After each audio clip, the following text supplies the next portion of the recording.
My next guest is coming off a huge win. His first UFC victory, got a quick finish over Nicolas Dalby at UFC Fight Island 3 back on July 25th. It is the body snatcher, Jesse Ronson, back here on the program. Jesse, how's it going?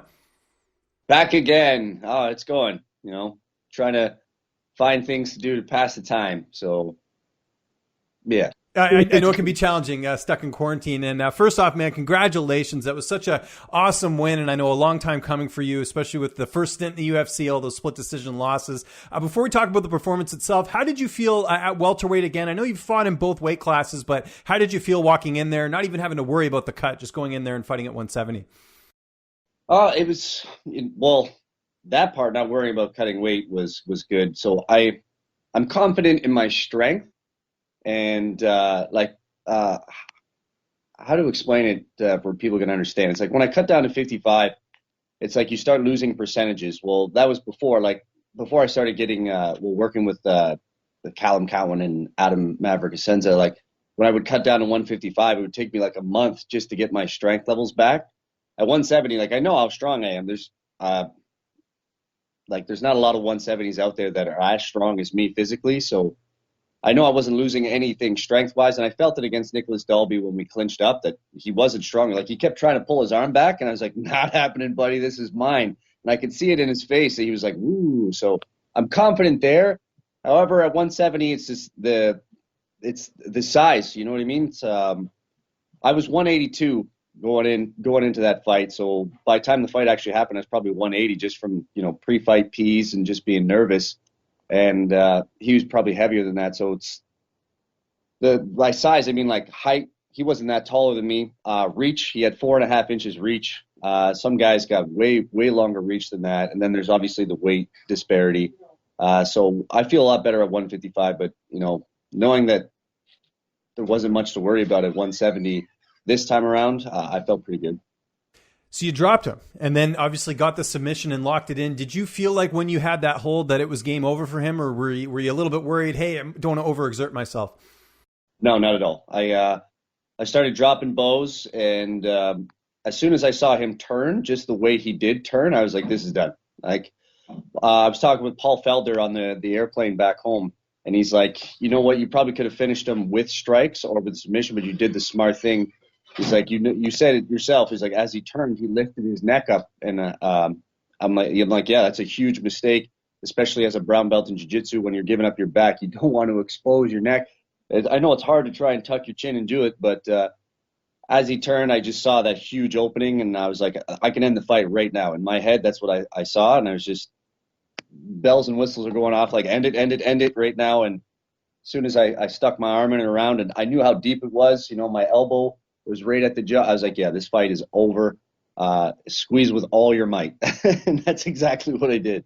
And it was such a cool finish. And like I mentioned, a long time coming for you, for someone who's, been in the sport as long as you have and have done so much of what you have in your career. Where does that rank in terms of life moments, getting your hand raised in that fight? Minus 280 underdog, I think it was. So I kept telling you would have been plus 280, I think, right? Because that's underdog's plus money, but yeah. Yeah, I don't understand the betting thing, but yeah, I hope people, bet on me, because, I've been getting messages where people are like, oh, you're so lucky, blah, blah, blah, blah. Really? People are saying that? That's crazy. Probably non-Canadians, I would think. Oh, yeah. This one guy that's chirping, I think he's from Denmark. So I was like, okay, we get it. You're a Dalby fan. You're probably like a lifelong buddy of his. Like, you sound like a stupid a-hole right now. Yeah.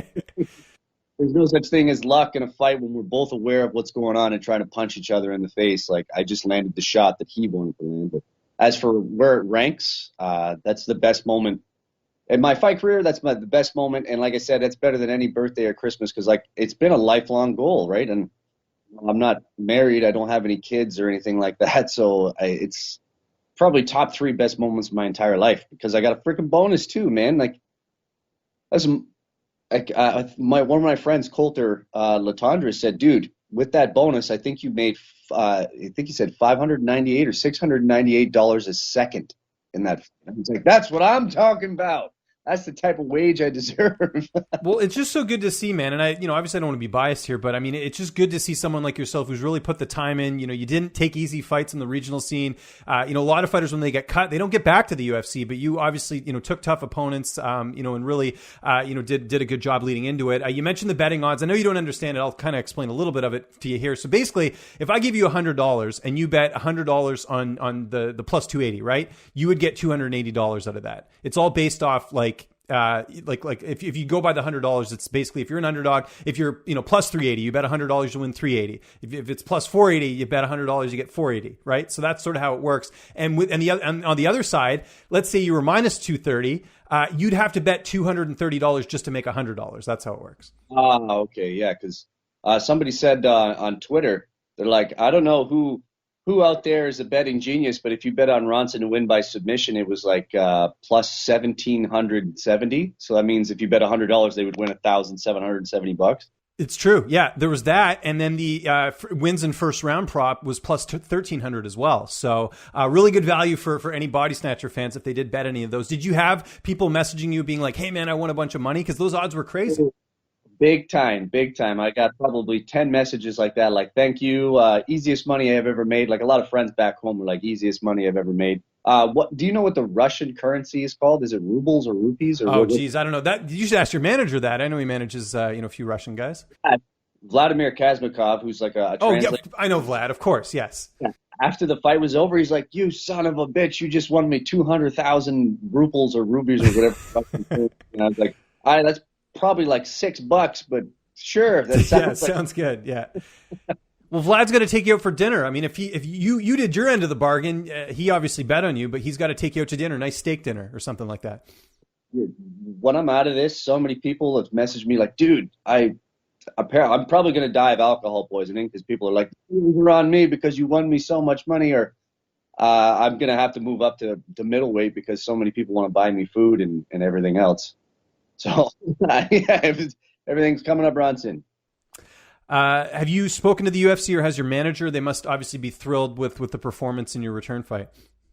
I was talking with Sean Shelby on the plane about who I wanted to fight next. And I got to know, what was that conversation like? Because, we talked about this leading into the fight, about the whole thing that happened in 2018. And now you're on a plane ride back with your first UFC win. What was that like? That must have been so cool for you. It was, I try to avoid talking to, the boss, like my boss, about, fighting. And like, for me, like, because, he deals with it. He works 7 days a week, right? So I doubt he wants to sit there for 15 hours and talk about fighting and whatnot. So, like, I try to steer and just get to know him and, talk about other things. But it was good, I didn't need to talk about the 2018 incident because we already buried that hatchet via email. So it's that's already water under the bridge. It's done and over with. But I got to know what what really pisses him off, and like he really hates liars. He really hates doing extra work and stuff like that. So it's to go out any fighter that's paying attention, like do not lie to that guy because he will bury you and he will never ever talk to you again. And that's no joke. Like it took a lot of work to get him to just even read emails, and my manager just like him and my manager go way back. So, it took, like I said, it just takes a lot to earn not even his trust back, but to get him to read or pay attention to you. And what made me feel good the most is that a lot of people were giving him shit for signing me. They're like, why the fuck? Like, why would you really? Sign this guy? It's 21 and 10, 34 years old. Like when I've got this guy, like a lot of other managers and a lot of people were giving him shit. And when the fight was over with, my manager told me, he's like, yeah, I just got a message from Sean and he's so happy because he gets to tell people to eat shit. And I was like, amazing. So I brought that up to him on the plane. He's like, fuck yeah, dude. He's like, how many people were like, what the fuck, man? I've got, this guy's better. This guy's better. So I could tell them, don't ever judge me. Like, don't ever fucking question my work. I know what I'm doing. And I'm like, fuck yeah, man. I'm glad you get to do that, but it makes me feel good that you're telling all these people to, go suck a lemon. No, that's awesome. I love hearing stories like that. You mentioned the bonus money. Any idea what you're going to do with it? I'm sure you'll save a bit, but any plans for the big chunk of change there?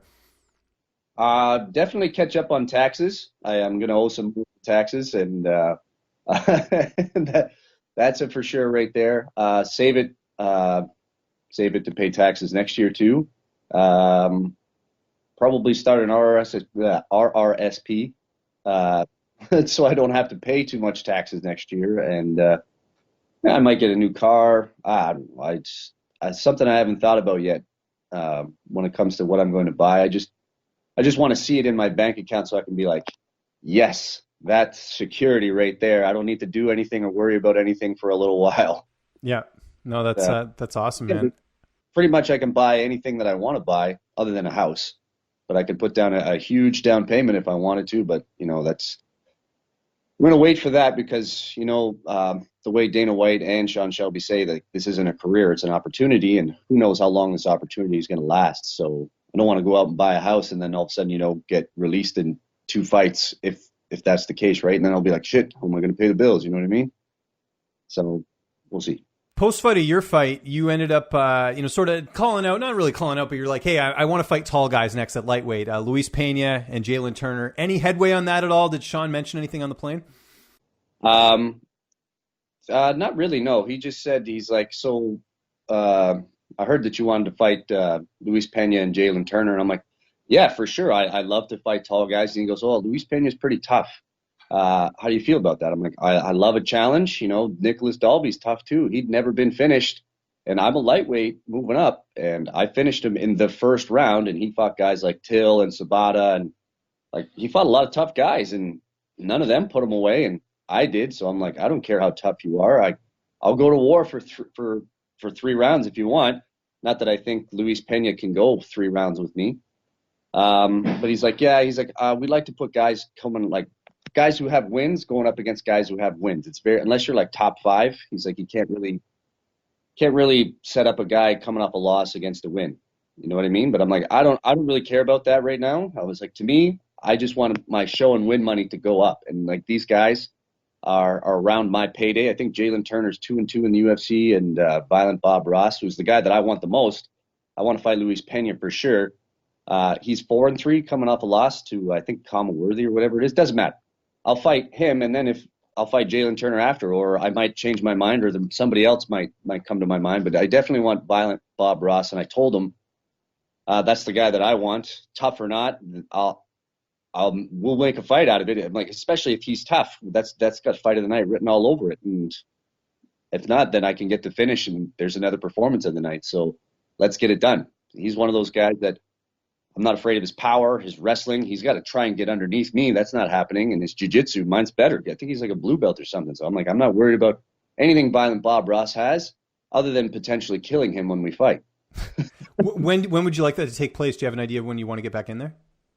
I can probably do it at the end of October, but I said I wasn't in any rush. So if it's Violent Bob Ross, I would push it for the end of October, but I'm down for November, December-ish. Like to fight before my birthday would be sweet, just to get that payday before my birthday, which is December 24th. So anytime, last week of October or mid-November, end of November, or first week of December, that time frame, I'm down for that.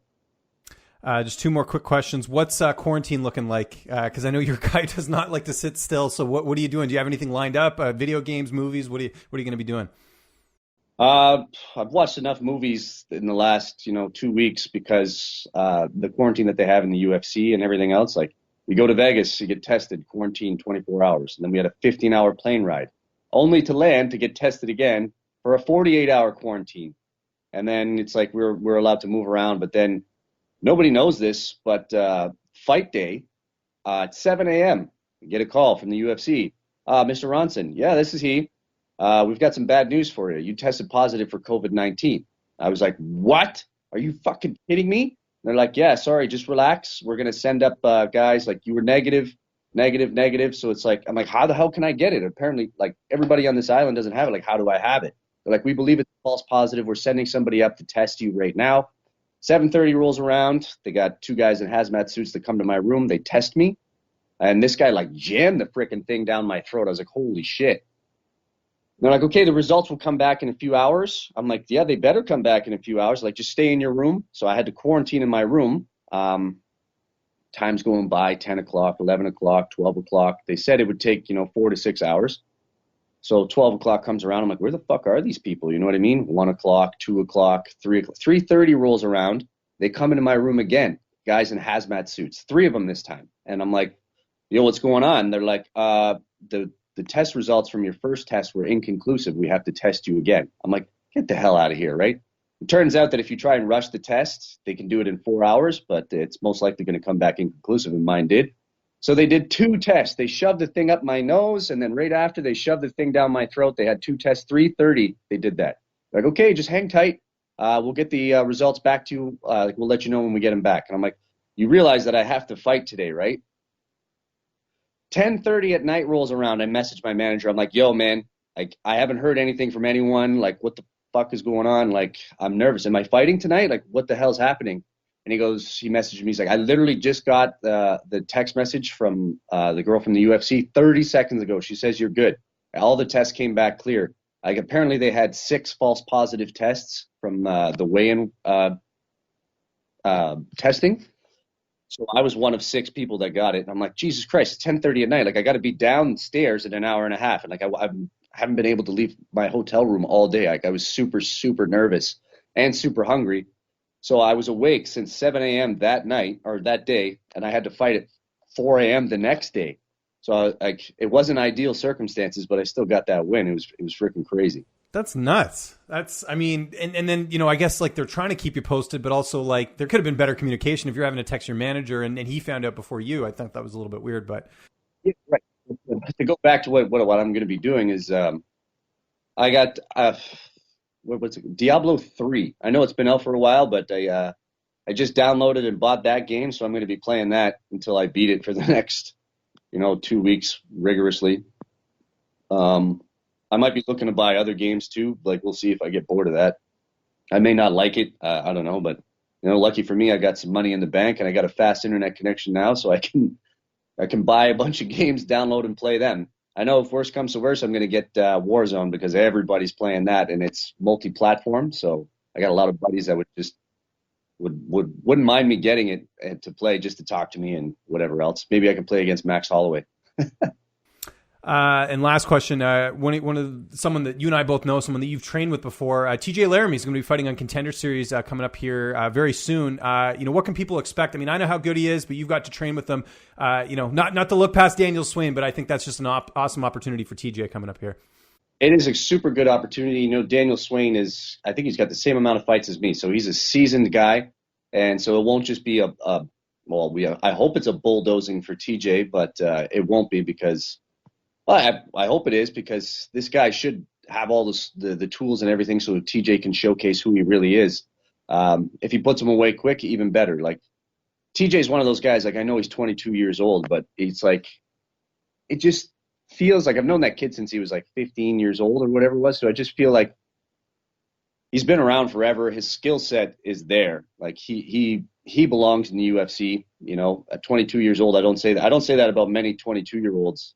But he's one of those guys that belongs there, and it's good that he's going to get the showcase against Daniel Swain on the Contender Series. So, yeah, I'm really hoping, I'm really pulling for him because I know he's wanted the UFC as bad as me, and I think he's pushed a little too hard and tried to go for it a little early and suffered some losses that really set him back. But now he's finally back on track, and I can relate, and I'm really really hoping he gets that win. Another guy, KB Buller, he was there with cornering Tanner Boser. Yeah, he's a threat as well. Yeah, he's such a cool guy, man. Like, I wasn't expecting it, and just talking to him, KB he's awesome. So, good guy, another Canadian, and I know he can do some damage, and he belongs in the UFC too. So that's 2 guys up and coming that we can add to the roster. I'm looking forward to it. Did you get to hang out with Tanner at all, Tanner Boser? Because it seems like you guys would get along quite well. Yeah, he was on the plane ride back. He was literally right beside. We were in first class and we were side by side. The only thing separating us was like this little, wall. But Tanner's freaking awesome. He's hilarious, and